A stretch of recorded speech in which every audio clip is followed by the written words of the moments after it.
the Off-Grid family.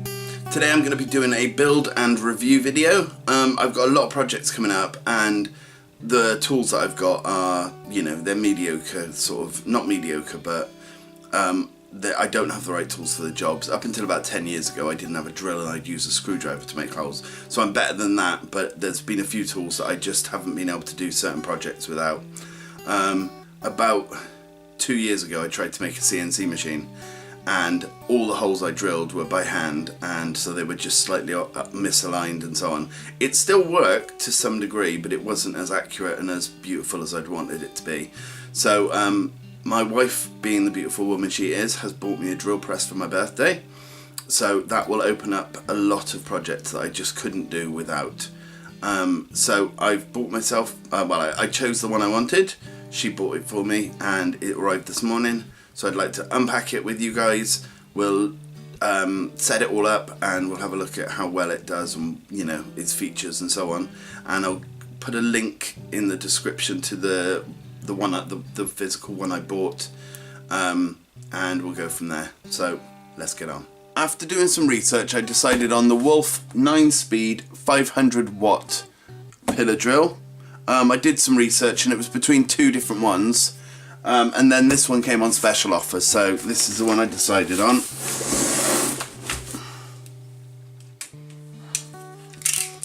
Now obviously it doesn't come fully made, or it's the smallest pillar drill I've ever seen.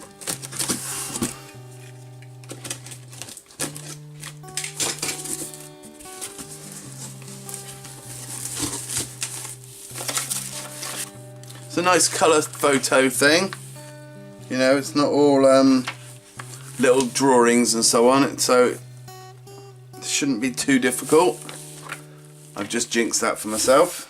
Right, I'll unpack it and get back to you.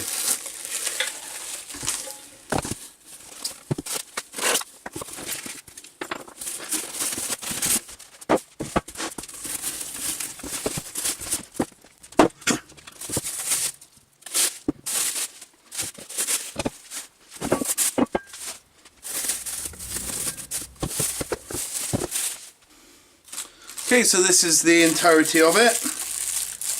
Let me get these nuts and bolts out.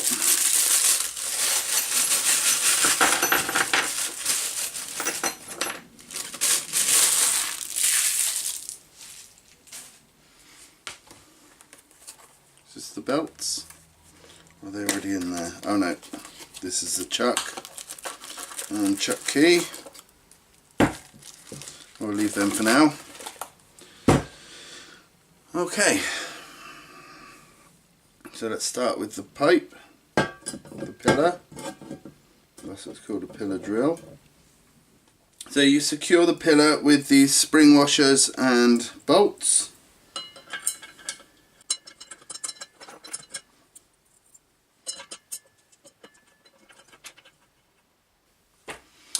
Right, there are these spring washers and there are these normal washers.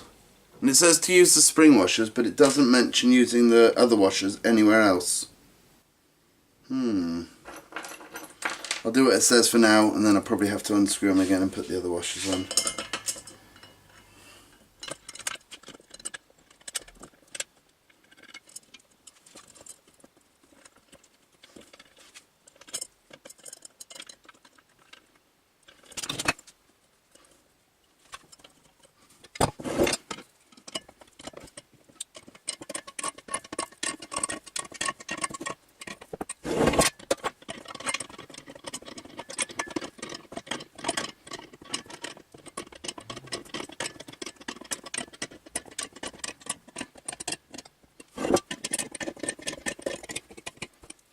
Now we put the table on.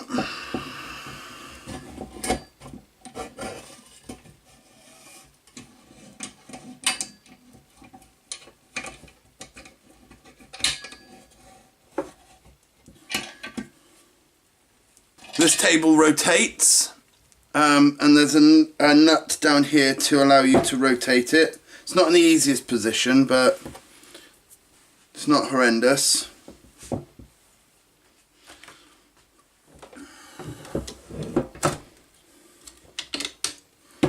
Next thing, the headstock.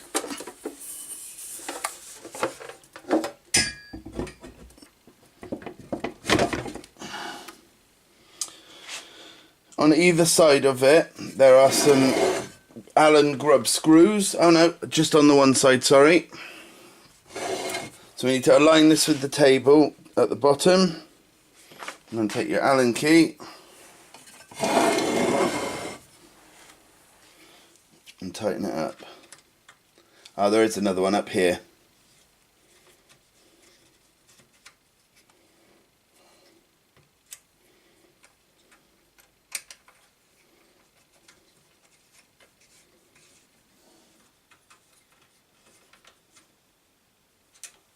Next you connect the operating handles. These are just 3 screw rods with screw ends on.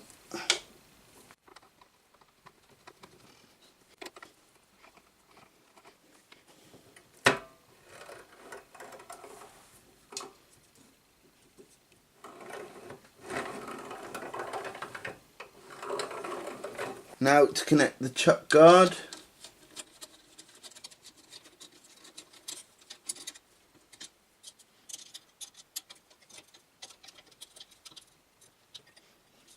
Now something I've noticed already, even as I'm putting it together, is this thing that holds the chuck guard on is really, really flimsy. And I'd be very concerned that I'd end up snapping that. Right, this just slips up inside here. Get that out of the way a sec.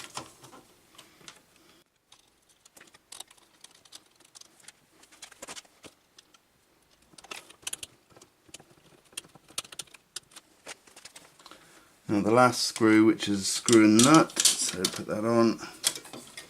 It's the most awkward place to have put it. Wonder if I lift that up, it'll be any easier. Much easier. Oh no, now I won't be able to screw it. Do it.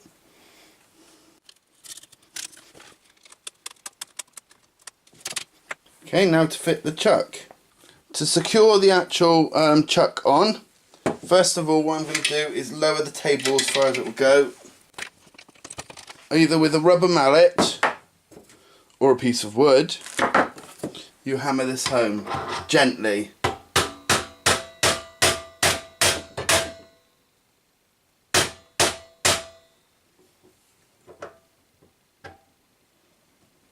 That's not coming out. Right, before I've even turned it on, I am not happy with this bit, the guard. It's so flimsy, that's not going to last very long. I can almost guarantee it. These are very, very plasticky. Other than that, it seems alright. That's the only negative I've come up with so far. Okay, this is the lid, and inside here is the actual belts, which you can control the speed. Now if you have a look at here, we've got all the different speeds. So for example, 280 revolutions per minute. We put it on A4. So let's have a look. A and 1, 2, 3. So it'll go down to the next one down. Okay, as you can see at the moment, the belts are very, very loose. And that's because down here on both sides, this is the actual the pulley tightener. This allows the you to give tension to the pulleys. And all you need to do is unscrew them on both sides, and then you physically move the motor away from the pulleys. So if you check the actual, and let me make sure the other one's done. If you look at the pulleys, the belts at the moment, and then the second we pull it back, they're nice and tight now. So before you want to change any of the speeds, you obviously would need to change, close that in, and then change it. When choosing which speed you want your drill to go, it's a good sort of rule of thumb to have slower speed if you're using a bigger drill bit or a harder surface. So say if you're trying to drill big holes in steel, you want it to go the slowest speed possible, and so on. And that is all achieved by the movement of these, and it's all marked here, so you know it's pretty straightforward. Now be very careful when changing these. These love to grip your fingers and it's quite painful, to be honest. If I take that off a sec.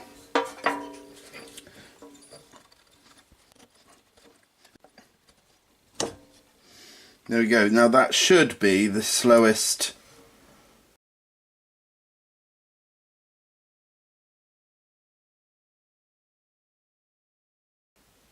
speed. I'm just going to check again. A4. Yep. And now tensioning the belt, like I said, you pull the motor back physically.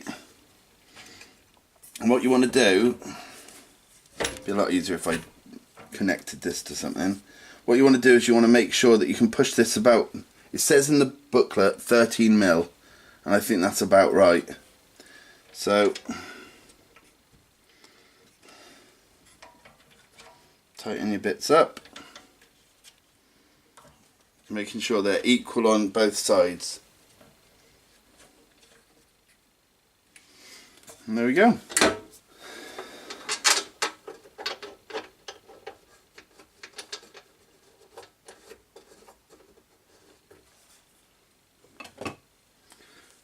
Screw it back on. You don't have to screw it back in. I always do. It stops it rattling so much. If you do have it loose, you'll find there's a rattling noise. First off, you choose the bit you want and then you tighten by hand first.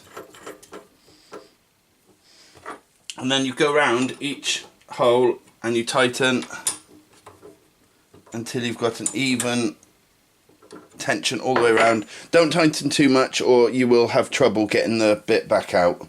Next you want to get your table, get it to the height you want it.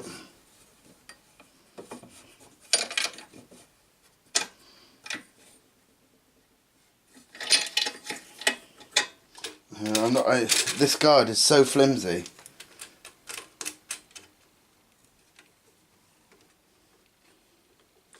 A little thing I'm going to change with the guard straight away is if you have a look, the bolts are going inwards and then inside it's got the actual quick release wing nuts, I think they're called, on the inside. I'll change that to the outside to make it a lot easier to, you know, tighten and loosen this guard. Now if you leave it completely loose, it will push itself up as you push down onto the wood, depending on how deep you're drilling. Now this will be the first go. Now ideally you'd have the actual wood clamped down, but I'm just going to be doing a test drill.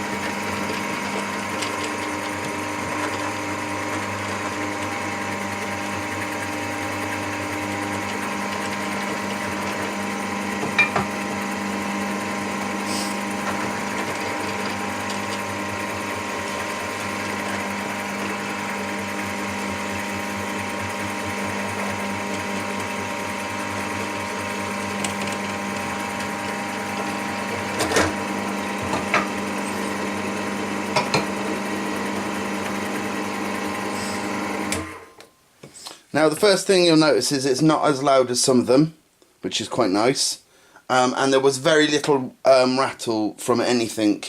I've used drill presses in the past where everything rattles when it's turned on, and so it adds so much extra noise to it, but that's actually quite nice and quiet. You know, it could be quieter, and I obviously need to connect this to the work surface, but I will do that eventually. On this side where the handles are, you'll notice that there's this thing here.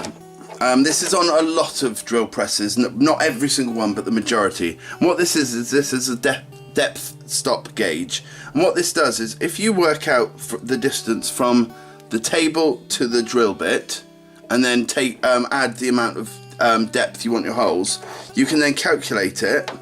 Say you want your holes 10mm deep, then that stops it dead on the 10mm, and so on. So you can actually, you know, make your holes as deep as you want, and it will always stop it going any further. But if you want to just have free reign, you obviously just put it up to the 0, and you can do it as deep or as you know, shallow as you actually want. But this just allows you to drill multiple holes of the same depth, and it will do it exact each time. Okay, so that's my new pillar drill, and from first impressions it looks quite good.